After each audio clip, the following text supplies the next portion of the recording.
ہندوستان کی تاریخ میں کچھ نام ایسے ہیں جن پر آج تک بحث ختم نہیں ہوتی، اور ان میں سے ایک نام ہے ٹیپو سلطان۔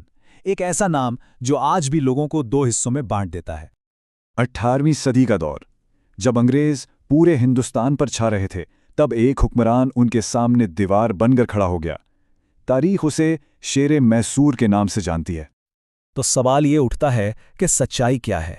کیا ٹیپو سلطان واقعی ایک ہیرو تھا، ایک ویژنری، یا پھر ایک ظالم حکمران؟ آئیے اس تاریخی پہیلی کی تہوں کو ایک ایک کر کے کھولتے ہیں۔ اس سچائی کو جاننے کے لیے ہم ٹیپو کی زندگی کے 5 اہم پہلوؤں پر نظر ڈالیں گے۔ ہم دیکھیں گے کہ وہ کون تھا، اس نے کیسی ریاست بنائی، اس کی مذہبی پالیسیاں اتنی متنازع کیوں ہیں، اس کے فیصلوں کے پیچھے سیاست تھی یا مذہب، اور آخر میں بات کریں گے کہ آج اس کی وراثت کا کیا مطلب ہے۔ تو چلیے شروع کرتے ہیں بالکل شروع سے۔ آخر یہ شیر میسور تھا کون؟ دیکھیں، ٹیپو سلطان کو سمجھنے کے لیے یہ جاننا بہت ضروری ہے کہ وہ صرف ایک جنگجو نہیں تھا، وہ ایک پڑھا لکھا دانشور انسان تھا۔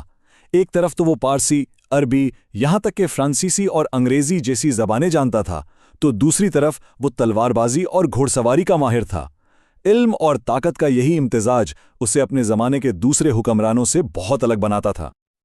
تو اس نے اپنی ان ساری صلاحیتوں کا استعمال کر کے اپنی ریاست کو کیسے بنایا؟ ٹیپو کی ریاست کی بنیاد 3 بہت مضبوط ستونوں پر تھی۔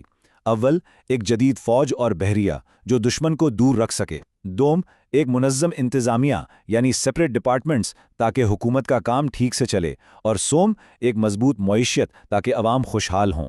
یہ سب اس کے دور اندیش ہونے کا ثبوت ہے۔ لیکن یہاں کہانی میں ایک بہت ہی دلچسپ موڑ آتا ہے۔ اگر ٹیپو کو ایک ہندو مخالف حکمران کے طور پر دیکھا جاتا ہے، تو پھر یہ کیسے ممکن ہے کہ اس کی اپنی حکومت میں سب سے بڑے، سب سے اہم عہدوں پر ہندو فائز تھے؟ مثال کے طور پر دیکھیے، ان کے وزیر اعظم یعنی دیوان تھے پورنیا۔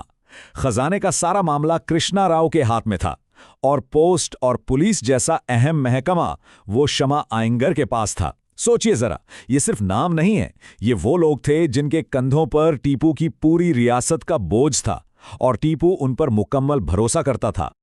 اور اب ہم آتے ہیں اس بحث کے بالکل مرکز میں، یعنی ٹیپو کی مذہبی پالیسی۔ یہ وہ پہیلی ہے جو آج کی تاریخ دانوں کو سوچنے پر مجبور کر دیتی ہے۔ ٹیپو کی مذہبی پالیسی ایک 2 دھاری تلوار جیسی تھی۔ ایک طرف تو وہ ہندو مندروں کو خوب عطیات دیتا تھا، زمینیں دیتا تھا، جیسے کہ مشہور شنگیری مندر، جس کی مرمت کے لیے اس نے خود پیسے دیے۔ لیکن دوسری طرف اسی ٹیپو پر مالابار اور کرگ جیسی جگہوں پر مندر توڑنے اور زبردستی مذہب تبدیل کروانے کے سنگین الزام بھی ہیں۔ تو سوال یہ ہے کہ ایک ہی انسان کے یہ 2 الگ الگ چہرے کیسے ہو سکتے ہیں؟ یہ دیکھیے، سن 1791 میں جب مرہٹا فوجوں نے شرنگیری مندر کو نقصان پہنچایا، تو ٹیپو نے مندر کے سربراہ کو خط لکھا، اور یہ الفاظ اسی خط کے ہیں جس سے ایک حکمران کا گہرا احترام ظاہر ہوتا ہے۔ اور یہ شرنگیری مندر کوئی ایک مثال نہیں تھی۔ تاریخی ریکارڈز بتاتے ہیں کہ ٹیپو نے 30 سے بھی زیادہ مندروں کی مالی مدد کی تھی۔ یہ تصویر تو ایک محافظ کی لگتی ہے، تباہ کرنے والے کی نہیں۔ لیکن جیسے ہی ہم اس کی فوجی مہمات کو دیکھتے ہیں، خاص طور پہ مالابار اور کرگ جیسے دشمن علاقوں میں، تو کہانی بالکل الٹ جاتی ہے۔ وہاں ہمیں جبر و تباہی کی داستانیں ملتی ہیں۔ تو اب ہمارے سامنے 2 بالکل الگ تصویریں ہیں۔ سوال یہ پیدا ہوتا ہے کہ ان متضاد کاموں کے پیچھے ٹیپو کا اصل مقصد کیا تھا؟ کیا اس کے فیصلے مذہبی جنون کی وجہ سے تھے، یا پھر یہ سب ریاستی حکمت عملی یعنی پالیٹکس کا حصہ تھا؟ اور یہاں آ کر یہ پہیلی کچھ سلجھتی ہے۔ ذرائع بتاتے ہیں کہ ٹیپو کے فیصلوں کے پیچھے اس کا مذہب نہیں بلکہ اس کی سیاست تھی۔ اس کا ہر قدم، چاہے وہ اچھا ہو یا برا، اس کے پیچھے کوئی نہ کوئی سیاسی یا فوجی مقصد ہوتا تھا۔ اس کی منطق بہت سیدھی تھی۔ اس نے اپنی رعایا اور اپنے دشمنوں کے بیچ ایک واضح لکیر کھینچ رکھی تھی۔ جو ہندو اس کی سلطنت کے اندر رہتے تھے وہ ان کا محافظ تھا، لیکن جو اس کی سلطنت سے باہر تھے یعنی دشمن علاقوں میں، ان کے لیے وہ ایک سخت فاتح تھا۔ اس کے لیے یہ بات معنی نہیں رکھتی تھی کہ دشمن کا مذہب کیا ہے، بلکہ یہ کہ وہ اس کا وفادار ہے یا باغی۔ اور اس زمانے میں دشمن کے علاقے میں مندروں کو تباہ کرنا ایک جنگی چال سمجھی جاتی تھی۔ یہ سیاست تھی، مذہب نہیں۔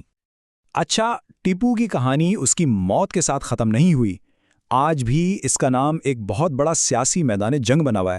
آئیے دیکھتے ہیں کیسے۔ آج اس کی وراثت ایک میدان جنگ بن گئی ہے۔ کچھ لوگوں کے لیے وہ ایک ہیرو ہے جس نے انگریزوں کا مقابلہ کیا،